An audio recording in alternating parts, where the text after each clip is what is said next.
Hello students, welcome back to this your channel. आज हम discuss कर रहे हैं एक्सरसाइज 4.6 जो कि बेस्ड है हमारी 4.6 एक्सरसाइज फॉर क्लास 12th, जो कि बेस्ड है हमारी सिस्टम ऑफ लीनियर इक्वेशन और उसको सोल्व करना है बाय मैट्रिक्स मेथड से। तो 3 लीनियर इक्वेशन होंगी हमारे पास या 2 लीनियर इक्वेशन होंगी 2 वेरिएबल के अंदर या 3 वेरिएबल के अंदर। तो उसको हम मैट्रिक्स मेथड से किस तरीके से हम सॉल्व करेंगे और उनके सॉल्यूशन कैसे निकाले जाएंगे और किसका सॉल्यूशन निकल पाएगा किसका सॉल्यूशन नहीं निकल पाएगा, उनकी कंसिस्टेंसी इनकंसिस्टेंसी उनके बारे में हम बात करेंगे विद मैट्रिक्स के साथ। तो देखिए शुरू करते हैं। मान लीजिए हमारे पास कोई भी इक्वेशन हमारे पास a1x plus a2y is equal to a3 and ये हो जाए हमारे पास b1x plus b2y is equal to b3। ये है हमारी 2 वेरिएबल के अंदर 2 इक्वेशन, तो जिनसे हम सॉल्यूशन निकाल सकते हैं।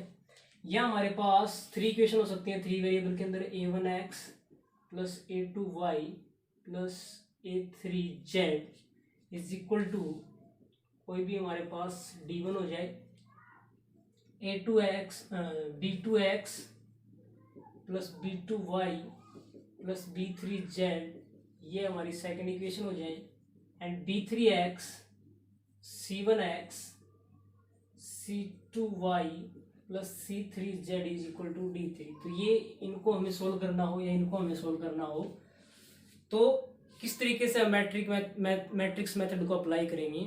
देखिए स्टूडेंट्स, यहाँ पर इसको हम इसके जो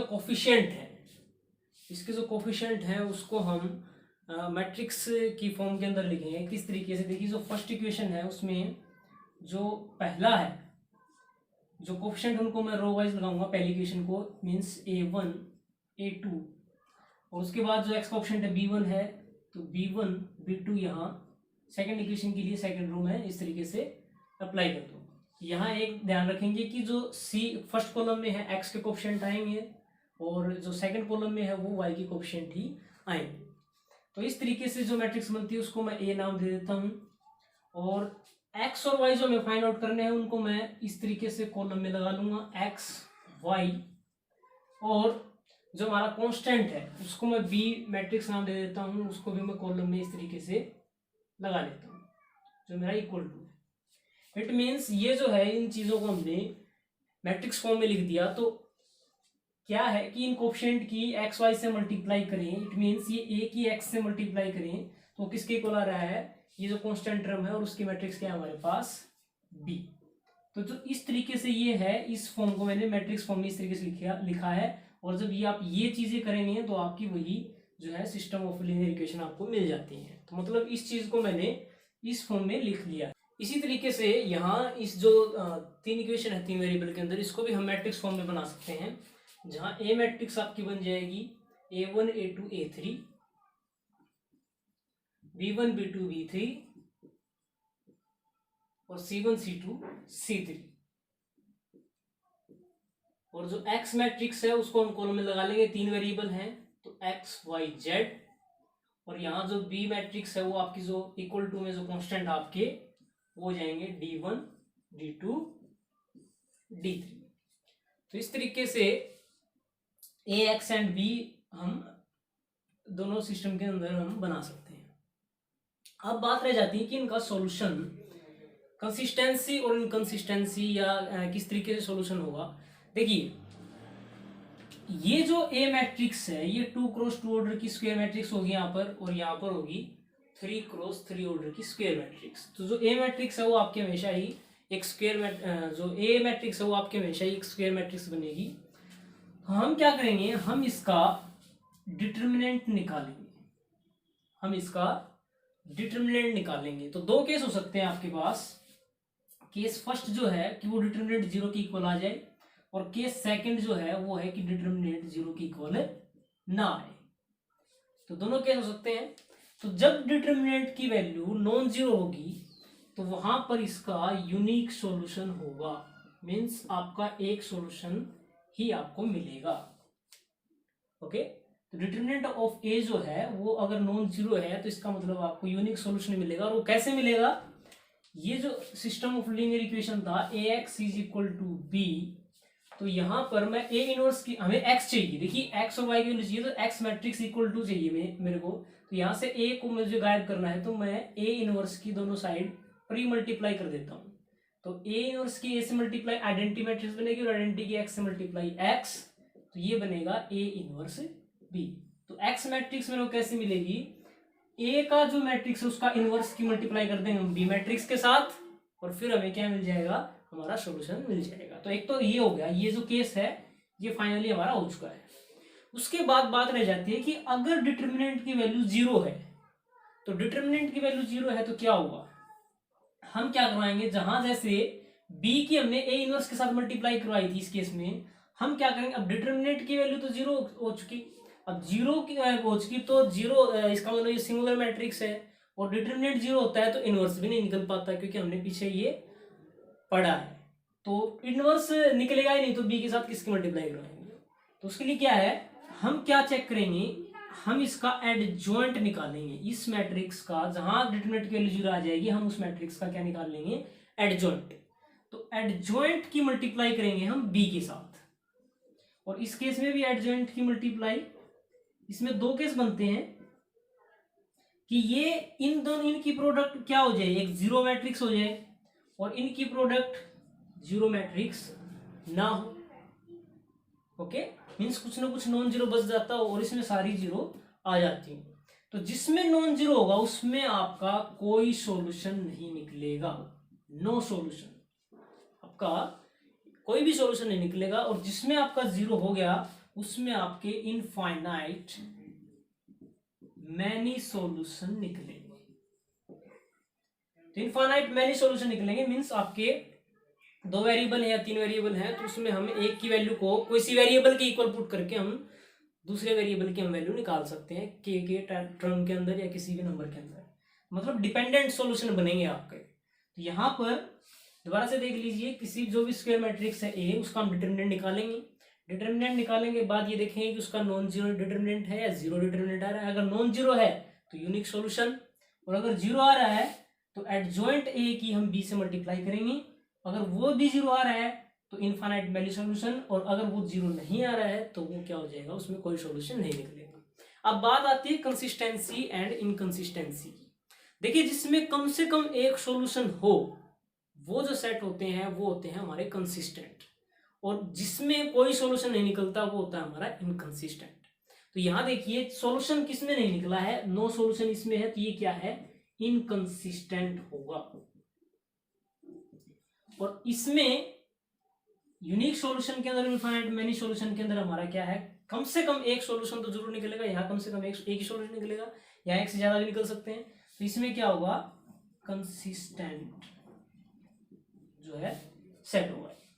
तो इस तरीके से ये जो है आपका पूरा इंट्रोडक्शन है कि सिस्टम ऑफ लीनियर इक्वेशन के सॉल्यूशन के बारे में हम कैसे कह सकते हैं, बाय मैट्रिक्स के तरीके से।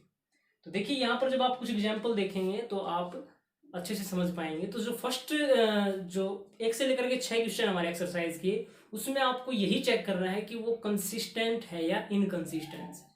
तो सबसे पहले हम डिटरमिनेंट निकालेंगे, अगर वो जीरो है तो वही क्वेश्चन हम कह देंगे कि ये क्या है, कंसिस्टेंट है। और इनकंसिस्टेंट का सिर्फ एक ही केस होगा कि डिटरमिनेंट नॉन जीरो होगा, डिटरमिनेंट की वैल्यू जीरो आएगी, और एडजॉइंट ए डॉट बी जो है वो क्या होगा, आपका नॉन जीरो होगा। तो ये है आपका इंट्रोडक्शन। देखिए फर्स्ट क्वेश्चन हमारे पास, इसके जो सेकंड और थर्ड पार्ट है हमारे पास, जो पहला, दूसरा और तीसरा है उसमें आपको 2x2 ऑर्डर की मैट्रिक्स दी हुई है। तो हम ये दोनों पार्ट चेक कर लेते हैं। तो फर्स्ट भी एज इट इज ऐसा ही है। तो देखिए कैसे हमें कंसिस्टेंसी एंड इनकंसिस्टेंसी चेक करनी है। सबसे पहले हम इनकी मैट्रिक्स फॉर्मेशन करते हैं। जैसे यहाँ देखिए जो ए मैट्रिक्स है वो क्या हो जाएगी, 2y का कोएफिशिएंट है -1, तो 2 - 1, x का कोएफिशिएंट 1, y कोएफिशिएंट 1। यहाँ ए मैट्रिक्स जो x है वो हो जाएगा आपका x y, एंड जो b मैट्रिक्स है वो हो जाएगी आपकी 5 और 4।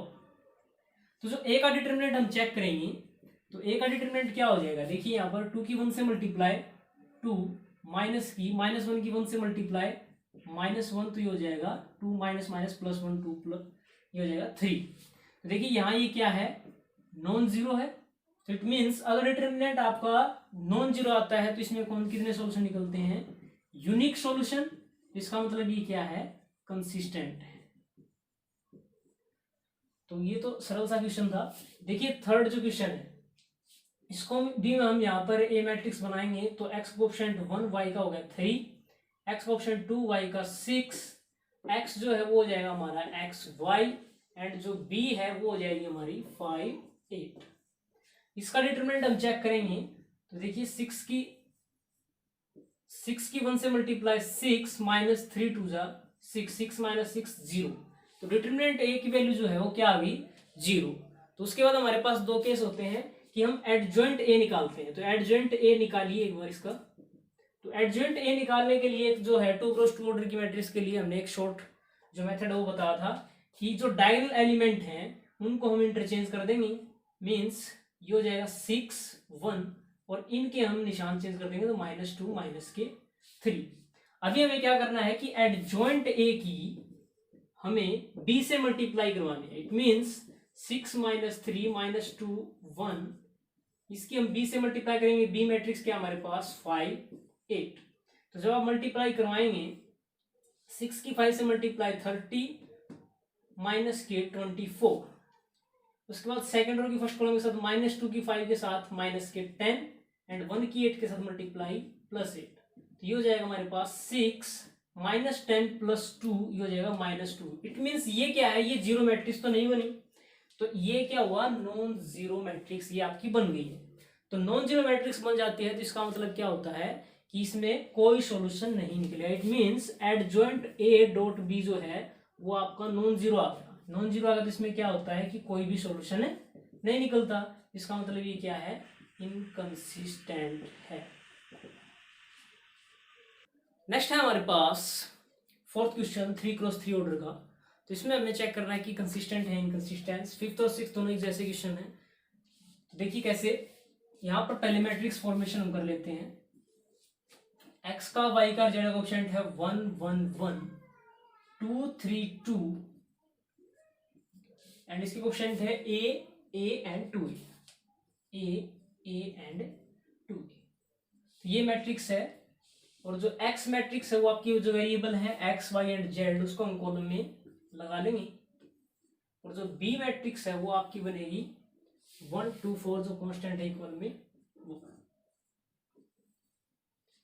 तो यहां देखिए सबसे पहले हम इस मैट्रिक्स का क्या निकालेंगे, डिटरमिनेंट निकालेंगे। तो डिटरमिनेंट निकालने के लिए ये जो है देखिए यहां से हम a जो है बाहर निकाल सकते हैं कि डिटरमिनेंट की प्रॉपर्टी के अंदर हमने ये पढ़ा था 2 3 2, तो ये हो जाएगा 1 1 2। उसके बाद R1 या आप डायरेक्ट लॉन्ग मेथड से भी निकाल सकते हैं, मैं थोड़ा शॉर्ट कर रहा हूं कि मैं इसमें अप्लाई कर रहा हूं C1 R1 को चेंज कर रहा हूं R1 माइनस R2। तो ये जो डिटरमिनेंट है आपका ये हो जाएगा R1 माइनस R3, ताकि 1 -1 0 1 -1 ये दोनों जीरो हो जाएंगे। तो ये हो जाएगा 0 1 -1 0 एंड 1 -2 ये हो जाएगा -1 2 3 2 1 1 2। उसके बाद हमें क्या करना है, मैं इसको फर्स्ट रो को एक्सपेंड कर दूंगा, तो ये हो जाएगा प्लस माइनस प्लस, तो ये हो जाएगा a इंटू -1 की मल्टीप्लाई, इसको जब छुपाएंगे तो 2 की मल्टीप्लाई 2 माइनस के 3, तो a 3 - 2 ये क्या हो जाएगा हमारे पास -1 -1, तो ये हो जाएगा प्लस का a। तो जो डिटरमिनेंट a की वैल्यू है वो क्या हो जाएगी हमारे पास a आ गया। अब डिपेंड करेगा, अब डिटरमिनेंट a की जो है डिटरमिनेंट जो है वो a के इक्वल है। अगर a 0 के इक्वल आ जाए या ना नहीं आए तब इसके ऊपर ये डिपेंड करेगा कि इसके सॉल्यूशन क्या हो सकते हैं। तो देखिए अगर a नॉन जीरो है, केस जो फर्स्ट है कि अगर a क्या है नॉन जीरो है, तो ये क्या हो जाएगा आपका, मींस डिटरमिनेंट की वैल्यू क्या आ जाएगी, जीरो तो आएगी नहीं, तो ये क्या हो जाएगा आपका यूनिक सॉल्यूशन देगा। तो यूनिक सॉल्यूशन देगा तो ये क्या हो जाएगा कंसिस्टेंट। इस केस के अंदर ये क्या हो जाएगा कंसिस्टेंट। किस केस के अंदर, जब a आपका नॉन जीरो है। और अगर केस सेकंड जो है वो हम ले लेते हैं कि ए अगर नॉन जीरो है, सॉरी ए अगर क्या है, जीरो है। अगर ए जीरो है तो ए मैट्रिक्स हमारी किस तरीके से हो जाती है, इट मींस डिटरमिनेंट जीरो हो गया, तो ए मैट्रिक्स कैसे होगी हमारी 1 1 1 2 3 2 एंड 0 0 0, इस तरीके से मैट्रिक्स हो जाती है। तो यहां पर हम क्या करेंगे, एडजॉइंट ए की बी से मल्टीप्लाई कराएंगे, क्योंकि जब डिटरमिनेंट ए जो डिटरमिनेंट जीरो आता है तो हम एडजॉइंट की बी से मल्टीप्लाई करवाते हैं। तो एडजॉइंट ए ने अब जब हम निकालेंगे तो यहां पर माइनस के लिए हम plus minus plus minus plus minus plus minus plus, ये जो निशान मैं पहले लगा लेता हूं। तो जब इसको सोल्व करेंगे आप 3 0, इसको लेंगे तो आप ये भी 0, इसको करेंगे तो ये भी 0, और जब भी आप इसको सोल्व करेंगे तो ये 0, ये भी 0 एंड ये हो जाएगा आपका 0। उसके बाद ये जो है ये हो जाएगा 2 - 3 - 1, और इसको ये हो जाएगा आपका 0, और जब इसको करेंगे 3 - 2 ये हो जाएगा 1। तो ये हो गया आपका एडजॉइंट, इसका हम ले लेंगे ट्रांसपोज। तो ये जो है ये मैट्रिक्स आपकी हो जाएगी 0 0 - 1 0 0 0 एंड 0 0 +1। तो इसकी हम b से मल्टीप्लाई करवाएंगे, तो एडजॉइंट a की जब b से मल्टीप्लाई करवाएंगे तो किसकी इक्वल आएगा, देखिए 0 0 - 1 0 0 0 0 0 +1, इसकी b से मैट्रिक्स मल्टीप्लाई कराएंगे तो ये हो जाएगा 1 2 4। देखिए ये जो किसकी इक्वल आएगा, फर्स्ट रो की फर्स्ट से मल्टीप्लाई करेंगे तो 0 की 1 से मल्टीप्लाई 0, 0 की 2 से मल्टीप्लाई 0, -1 की 4 से मल्टीप्लाई -4, ये जो है ये आ जाएगा आपका 0, और ये हो जाएगा आपका 4। तो यहाँ देखिए ये जो है एडजॉइंट ए जो है उसकी बी से मल्टीप्लाई क्या आ रही है हमारी, नॉन जीरो, मीन्स ये जीरो की इक्वल नहीं है। इट मीन्स एडजॉइंट ए की बी से मल्टीप्लाई क्या है, नॉन जीरो, और नॉन जीरो होगा तो क्या होगा, कोई भी सॉल्यूशन नहीं निकलेगा, और कोई सॉल्यूशन नहीं निकलेगा इसका मतलब ये क्या होगा, इनकंसिस्टेंट। देखिए ये तो ए अगर जीरो है, जो नॉन जीरो है तो ये कंसिस्टेंट होगा, और ए अगर जीरो है तो वो क्या होगा, इनकंसिस्टेंट। तो इस तरीके से आप इनको चेक कर सकते हैं। उसके बाद हमारे पास 10th क्वेश्चन, जो कि 2 क्रॉस और 10th से आगे के जितने क्वेश्चन है हमें उनके अंदर मैट्रिक्स मेथड से उनको एक्स वाई जेड को सोल्व करना है। इट मीन्स हमें एक्स वाई जेड की वैल्यू निकालनी है। तो देखिए किस तरीके से यहाँ पर 10th जो तक है 7 से लेकर के 10th तक, उसमें 2 क्रॉस 2 ऑर्डर की मैट्रिक्स हमें गिवन है। तो उसका एक एग्जाम्पल लेते हैं, जैसे कि हमारे पास है 10th question 5x + 2y = 3 3x + 2y = 5। तो यहाँ सबसे पहले मैट्रिक्स बना लेते हैं हम। जो ए मैट्रिक्स है वो हो जाएगी आपकी 5 2 3 2, और जो x है वो हो जाएगा आपका x y, दो वेरिएबल हैं, और जो b है वो हो जाएगा आपका जो इक्वल टू में कांस्टेंट है वो हो जाएगा हमारे पास 3 5। देखिए जो ax है वो किसकी इक्वल होगा, b की इक्वल। तो सबसे पहले हम क्या करते हैं कि जो a का डिटरमिनेंट है हम वो निकाल लेते हैं, चेक कर लेते हैं कि वो जीरो है या नॉन जीरो है। तो ये हो जाएगा 5 2 = 10 माइनस की 3 2 = 6, तो 10 - 6 ये हो गया 4, तो ये हो गया non zero. It means it has unique solution,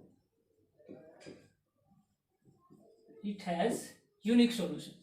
तो सॉल्यूशन निकालने के लिए हमें क्या करना होगा, जो x है वो किसकी इक्वल होगा, a इनवर्स b की इक्वल। तो यहां पर सबसे पहले हमें किसकी जरूरत है, a इनवर्स निकालनी। तो a इनवर्स देखिए कैसे, सबसे पहले हम निकालेंगे एडजॉइंट a।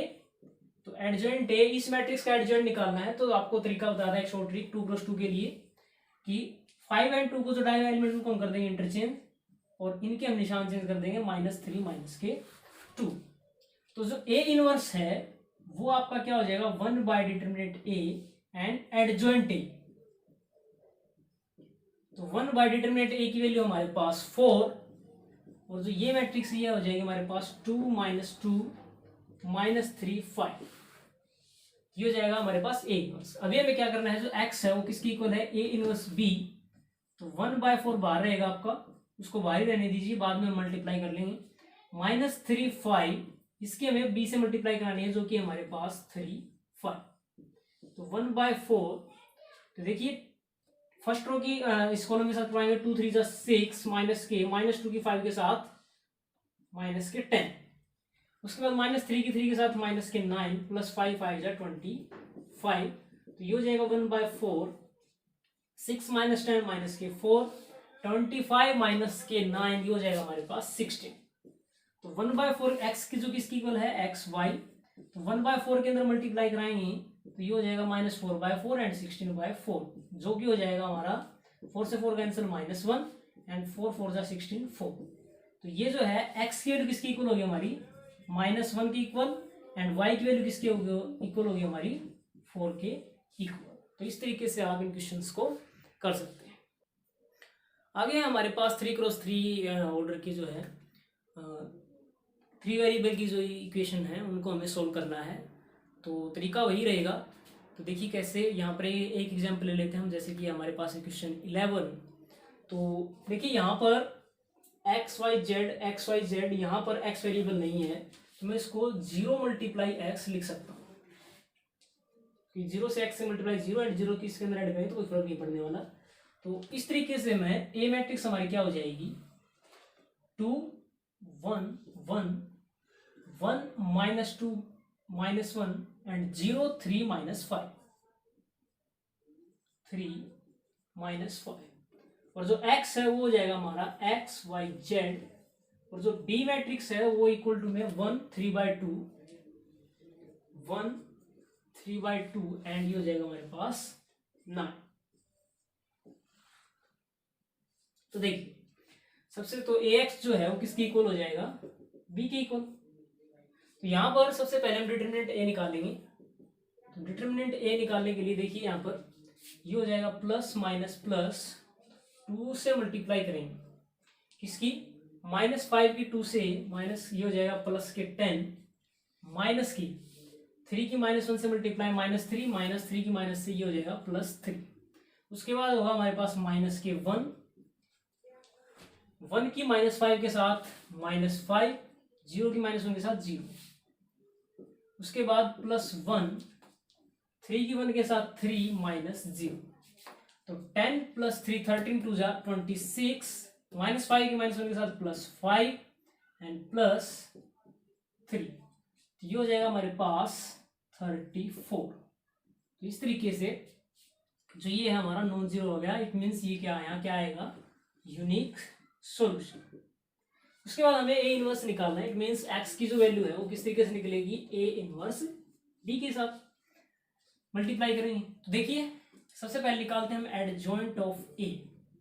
तो एडजॉइंट ऑफ ए कैसे, सबसे पहले कोफैक्टर लिख लेते हैं, उनका ट्रांसपोज करेंगे। तो कोफैक्टर के लिए जो plus minus plus minus plus minus and plus minus plus निशान में पहले लगा लेता हूँ जो रो और कॉलम को ऐड करने से आते हैं। तो देखिए यहाँ पर सीधे माइनर लिखूंगा, तो सबसे ऊपर तो आ जाएगा आपका, इसको जब हम करेंगे -10 + 3 13, इसको छुपाएंगे तो ये हो जाएगा -5, तो ये हो जाएगा +5। इसको जब हम करेंगे तो ये हो जाएगा 3 की 1 से मल्टीप्लाई 3 एंड -0, ये हो जाएगा 3। जब इसको करेंगे आप -5 -3 -8, तो इट मीन्स +8। इसको छुपाएंगे तो -5 2 जा 10, और ये हो जाएगा आपका 3 2 जा 6, ये हो जाएगा -1 + 2 1। इसको जब करेंगे तो -2 -1 -3, तो ये हो जाएगा +3। तो इसको करेंगे तो -4 -1 -5। तो ये जो है आपका एडजॉइंट हो गया। तो इसको मैं ट्रांसपोज करूंगा तो ये जो है आपका बन जाएगा 3 8 1 5 - 10 3 एंड 3 - 6 5। तो ए इनवर्स जो है वो आपका क्या हो जाएगा, इसको हम क्या करेंगे 1 / डिटरमिनेंट ए। डिटरमिनेंट ए की वैल्यू जो है वो हमारे पास कितनी है 34, और एडजॉइंट ये हो जाएगा 13 8 1 5 - 10 3 एंड 3 - 6 -5। उसके बाद हमें x की जो वैल्यू कैसे मिलेगी, ए इनवर्स जो है 1/34, 13 8 1 5 माइनस 10 3 3 माइनस 6 माइनस 5, इसकी मल्टीप्लाई कराएंगे हम b के साथ। b जो है वो हमारे पास 1 3/2 एंड 9। जो मल्टीप्लाई करवाएंगे तो बाहर रहेगा 1/34। तो यहाँ देखिए 13 की 1 से मल्टीप्लाई, ये हो जाएगा 13 प्लस 8 की 3/2 के साथ मल्टीप्लाई कराएंगे, 2 4 जा 8 4 3 जा, ये हो जाएगा हमारे पास 12 एंड 1 की 9 से मल्टीप्लाई हो जाएगा 9। उसके बाद सेकेंड रो की कॉलम के साथ कराएंगे तो 5 1 से मल्टीप्लाई 5 माइनस 10 की 3/2 के साथ मल्टीप्लाई करेंगे तो 2 5 जा 10 एंड माइनस 5 की 3 से मल्टीप्लाई माइनस के 15 एंड 3 की 9 से मल्टीप्लाई 27। उसके बाद 3 की 1 से मल्टीप्लाई 3 माइनस 6 की 3/2 के साथ मल्टीप्लाई करेंगे तो 2 3 जा माइनस 6 एंड माइनस 3 की 3 के साथ मल्टीप्लाई माइनस के 9, माइनस 5 की 9 से मल्टीप्लाई माइनस के 45। तो जब आप इसको इसको प्लस करेंगे 13 एंड 12 आपके पास हो जाएंगे 25 25 एंड 9 34। 25 माइनस के 15 माइनस के 10 एंड यहाँ से करेंगे तो ये हो जाएगा आपके पास 70, माइनस के 9 एंड माइनस के 45 हो जाएंगे माइनस के 54 एंड माइनस 54 में से 3 जाएंगे तो ये हो जाएंगे आपके पास माइनस के 51।